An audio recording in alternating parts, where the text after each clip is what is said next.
Hello my YouTube family, welcome back to my channel. Thank you so much for supporting your girl Judith from Uganda. In my first week in Saudi Arabia, my boss had decided to take me back to my country, Uganda. And guess what? The problem was language.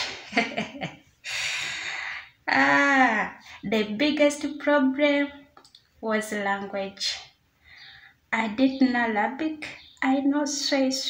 Sway in Arabic means small. I know small Arabic. And my boss was a very old lady. And you know that old people decide the way they speak Arabic is very difficult for the beginners to understand. So at times she could tell me to do this, then I do another thing. So she got annoyed, and within a day they processed everything. They handed my passport to me. They booked a bus ticket. It was a very long distance from my boss to office, because I remember I spent 24 hours on my way, going back to office and coming to work. So they booked a ticket, handed my passport to me. They called my office, and before leaving that home, my office called me, that Judy, why don't you want to work? You want to go back to your country? I said no. And they told me my boss has said they should take me back to Uganda. So, I cried and started my journey going back to office. But in the middle of my journey, I realized that crying is not the solution. That is a story for another day. For this video, we are going to talk about some reasons why I regret coming to Saudi Arabia, and I wish I knew before coming. I'm not saying that Saudi Arabia is bad, because almost 50% of Ugandans are here working. But according to me, in Uganda, our national language is English. Though we have so many languages like Luganda, Lugisu, Lunyankole from different tribes. But when we go to school, it is English. And other languages like Arabic are option. You either take or no. But when you come to Saudi Arabia, their national language is Arabic. And you will find it difficult when you get a family when they don't know even a single word in English. Even translating English to Arabic on Google may become another problem. So you may find it difficult to communicate with those people, and at the end, you may fail to work, you may lose your job. And the order is, when you fail or you get any disagreement with your first sponsor, within the first 90 days, that is 3 months, we call it probation period, the chances of getting another sponsor,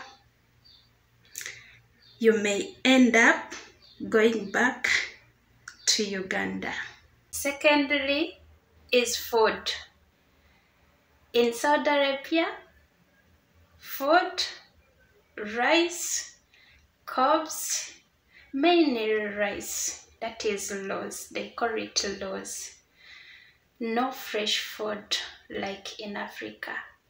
In Africa, Uganda, we are used to go to our gardens, get fresh matoke, Irish potatoes, sweet potatoes, cassava, very fresh from the garden. But here to get fresh food, I never tasted. So, yes, it may not be a problem to others, but eating rice every day in our country, Uganda, rice is for babies.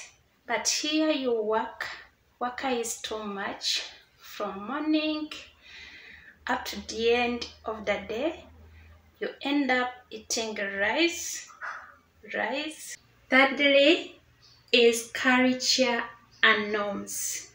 I'm not going to talk much about their culture and norms, but what you should know, African culture is totally different from this side, and working for more than 1 year, it may be difficult. Fourth is money transfer system. In one of my videos, I talked about that, and I'm going to pin a link in the comment section, and I referred you to Alina's UG channel. She has wonderful videos about money transfer system, and I talked about using your phone and send your money direct to your country without going to bank. Yes, you may be knowing all that, but remember this side, it is your boss to decide. And remember, there is a problem of language. Yes, you may talk, but he or she may end up taking you to bank or bank agents, which are at times very expensive, because you may end up losing like 200 riyals from 900 riyals as bank charges from your salary. Lastly is religion. In Saudi Arabia, Islam is their religion, and it's not like my country, Uganda, where Christians can go to church, Muslims can go to mosque. This side, I only see mosques, but if you know more about that, you can use the comment section and share with us. I'm not saying that Saudi Arabia is bad, because almost 50% of Ugandans are here working. But according to me, those are some of the challenges I wanted to talk about.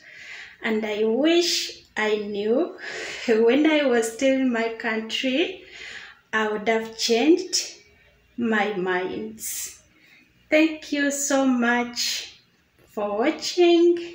And for those who are new here, my name is Judith from Uganda, currently Saudi Arabia, and on my channel I do a little bit of everything, like cooking, advice, hygiene, and farming.